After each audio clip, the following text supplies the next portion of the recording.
Welcome to our kitchen.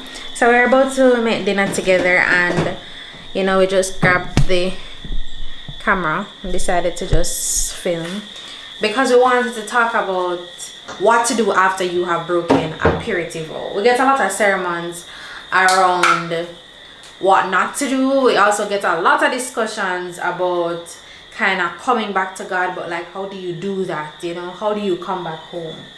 So if you're interested in this type of video and you want to know more, then come along with us. Happens when high school lovebirds get married. They move to a new city and start a YouTube channel, of course. Welcome to Adventures of XYZ. I'm Xaundre. And I'm Zara. I'm a doctor. And I'm a lawyer. But we both just really love sharing our faith and going on cool adventures. So we created this channel to share our journey as we attempt to use biblical principles to navigate life. And have a whole lot of fun doing it. So, come along with us! Making some jerk chicken pasta. We had some jerk chicken before, it's not from scratch. We are definitely not currently jerking the chicken. We had some jerk chicken before, and I think Xaundre gonna put sausage in there as well. So guys, what's at the root of regaining your confidence is an appreciation of the character of God. He's not trying to like throw your sin in your face. God is not like that. Instead, God is trying to restore you to a place where you can appreciate that you are still His. Yeah. But He doesn't want you to live a loose life. Mm-hmm. He wants you to come back to Him. The devil is the one who wants you to think that God is a tyrant and that He's always going to, use this against you. But God wants to restore you to a place of oneness with Him, really. And I think a lot of times we have situations where the enemy tries to trap us, so we don't forgive ourselves because one, we don't fully understand the character of Christ. Yep. So when we make a little buck toe, we don't forgive ourselves, and then what the enemy wants us to do is think that God is unfair. Yep, and that God is a tyrant. Right. And that He wants to hold this against you for forever and ever. So you find it hard to reconcile His forgiveness. So that's kind of like the first step, and at the root of it is understanding that yes, you broke your purity journey, your purity vow. And we say purity vow because we never wanted to say that it's a celibacy vow, because one, celibacy is a whole thing. Also want to communicate the fact that purity is something that can be broken even if you don't have sex. Yep. There are a lot of things. You can be addicted to porn, you can be masturbating, you can be fornicating, you can be doing there's some, you can be thinking lustful thoughts in a way that it's controlling your life. It's wide. A big part of it is a matter of the covenant that you've made with God. And your mindset. What did you commit to God? Yeah. Did you say God no kissing? Or did you just say God no sex? So it's whatever you committed to Him. If you find yourself going back on whatever that commitment is, it's still a hard step. And even outside of purity, because you can really extrapolate this principle to even outside of just purity, just going back on some commitment that you've made to God. One of the other things I did when I felt like I was far away from God and stuff is that instead of focusing on the particular sin that was holding me back, and instead of allowing the particular sin to kind of allow my life to revolve around it, I started focusing on how I could become a better individual, separate and apart from this sin that was pulling me down. And I know that especially as a church, we like to act like sexual sins are some of the biggest sins. That are the worst. That are the worst thing you could have ever commit, and that it's so hard to get back from it. But anybody know when you're doing the pasta like this, instead of using any of the coriander, coriander is something, I'm not sure. Colander. Coriander was seasoning. Yes. I don't know, I'm not think too far. Yeah, but focusing on becoming a better individual, I think that really helps, because when you focus on becoming a better individual, you don't have the time to think. Oh yeah, family. Use this one. Make sure I already have one teapot. Oh, cook with your husband, they said. It'll be fun, they said. It's either me in the kitchen or Xaundre in the kitchen. It's all we Can't coexist in the kitchen. Unless she's cooking and I'm eating.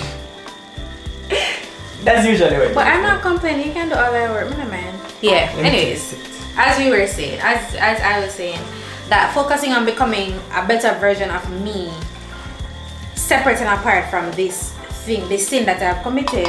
And ask yourself, how is this fall helping me ultimately to become a better person? Meaning, how am I moving forward from this? How am I advancing my spiritual growth coming out of this situation? Because if you leave it the same way that you went in, that would have been a wasted situation. Yeah, and especially as we talk about kind of regaining the confidence to want to go back to God again and to come out of his shell and to want to maybe participate in church again and to be a witness and things like that. I think because we would have wanted to become better versions of ourselves, things like pride leave you. You start to become humble. You also accept yourself because you don't have the pride to accept yourself for the sinful person that you are. And you realize your nothingness and just how much you really need God to help you. You just need God to help you, and there's no way that God can help you if you don't go to him. And as I always say, that the enemy wants us to get trapped in this cycle, luring us to fall, and then when we fall, the enemy says, you're too far from God too now. far, you can't come back, right? Yeah, go. Big up the roadside jerk chicken that we bought last week. But jerk chicken itself was too dry. The man never knows if you're gonna make pasta with it.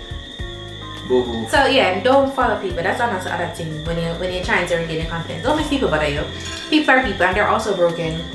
They're hurt and they're just as sinful as you are. Just that they suffer. They struggle with different things. And instead, surround yourself with people who give you a welcoming spirit. Because you know what? I don't have to agree with what you did to continue to love you even after what you did. That is so true. So you see, when you find people who are dismissive of you as a person because of some time ago that you fell, those aren't people you want to surround yourself with. Yeah. As a matter of fact, if you want to surround yourself with good quality people, like, subscribe, share and comment so that you can be a part of this community where it's just good vibes. Good vibes. I'm not saying that our good vibes are going to just overlook the fact that you're sleeping with a lady man. We don't condone sin. We don't condone sin. Period. But the reality of it is that if you find yourself having fallen, if God is going to take you back in your repentant state, then who am I to try to not, take you back? Right, exactly. The pastor is good. Who am I to deserve the love you've given me? Always been by my side and watching over me. I am grateful, oh so grateful. Kept me strong when as you continue to eat the food. Oh Lord, you are worthy to be praised. If you were in Adfel back in the day when we used to sing that song every lunchtime. Yeah, even now we still sing it, I think. Oh gosh. People who experience Adfel through Zoom, sorry. Yeah, we apologize. We apologize, I'm sorry. But it's not back face to face. And Singspiration is October 7th and 8th. You don't want to miss it. Adfel Singspiration, UE, Assembly Hall. To my sister this. Hey guys, if you're enjoying this video so far, please just hit that like button. Subscribe if you haven't subscribed already. Share this with somebody and comment down below. It really helps us out a lot to get the word out to, people who are also interested in this kind of content. Alright, back to the video. I found out when I had low moments when I committed whatever sin it is. You don't necessarily have to be like something about purity, but we're just using purity because I think it's something a lot of young people struggle with. When I just kind of go on the normal things, it's harder for me to kind of sit, acknowledge where I've gone wrong, and then ask God to help me to make a plan to move out of it. So like we were just so busy and consumed with life, and I think we were having some issues like with our separate individual spiritual lives. We're spending a lot of we work too much. Alright, we work. That's our problem. Way too much. We work too much. nevertheless, we're skipping family worship. yeah. So Sabbath gone. We literally just had like a no phone, disconnected, and we never went to church. We never met up with anybody. We just had like a whole day of worship and reflection together with God, disconnected from the world. We went down by the beachside, had a session there, had a session here, had a session, you know, and it was just a beautiful day of retreating, recognizing where we were, asking God for forgiveness, and also asking Him to help us to make a plan. And I think that was very beneficial. And accept it. Don't sweep it under the rug. Don't pretend like it never happened. Accept it. because it did happen. Because it did happen. Step number 2, apologize to God for it. Like literally say, God, I'm sorry that this happened. Assuming you are actually sorry. So in this apology, you are essentially repenting. Now a part of repentance is that you should also do number 3, which is to make a decision and a promise and a pledge to ensure that you don't get back there, because it don't make sense you are committing the same sin every day. It means you're not growing, you're not learning the lesson from that sin and not moving on. You need to apologize. You need to tell God that you're sorry for doing it.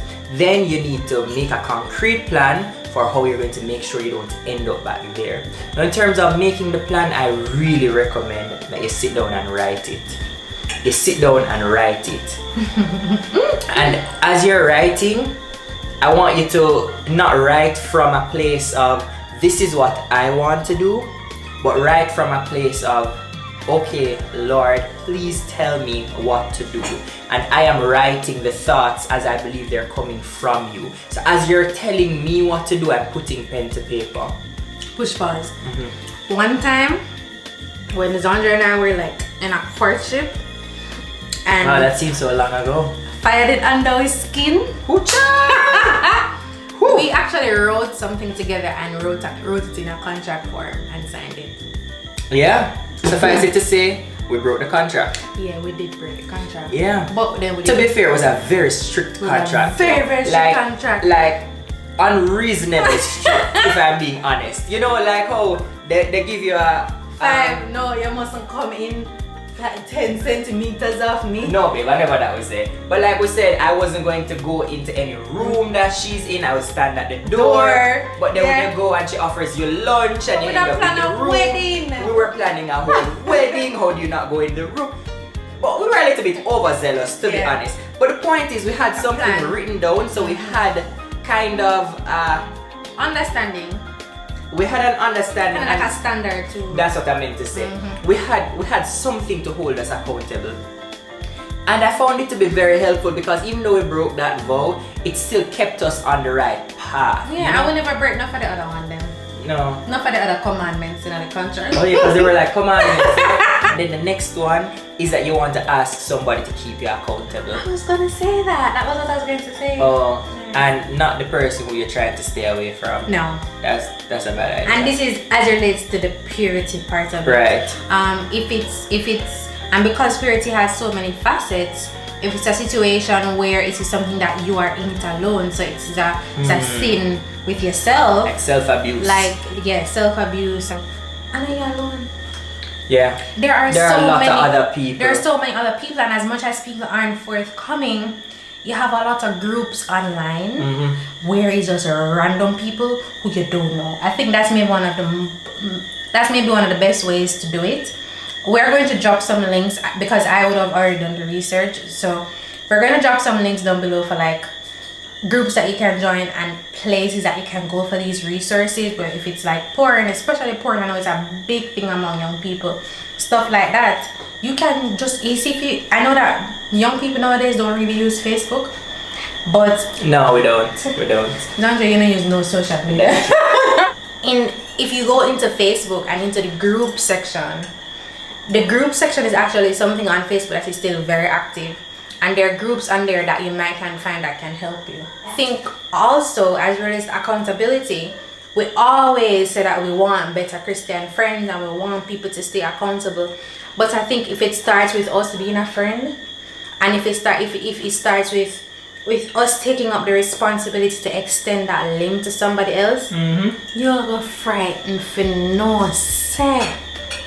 you're gonna be so amazed to know that there are so many other people around you who you see up in them aisle every day with them church hat, and they must suffer, struggling. They must struggle, and we know this because me did always in a church, and me struggle with nothing. Xaundre did always in a church, and he's struggled with a lot of stuff.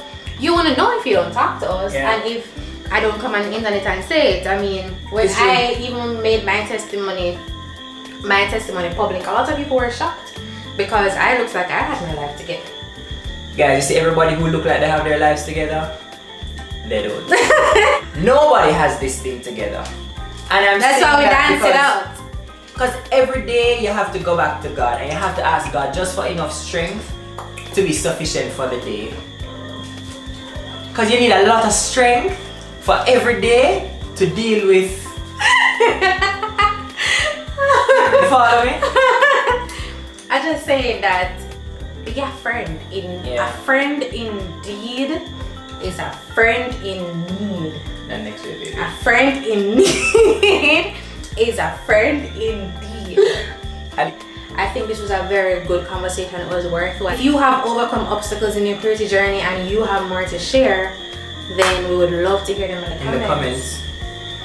I'd also like to say finally, guys, that public sins are publicly rebuked, but private sins are privately rebuked.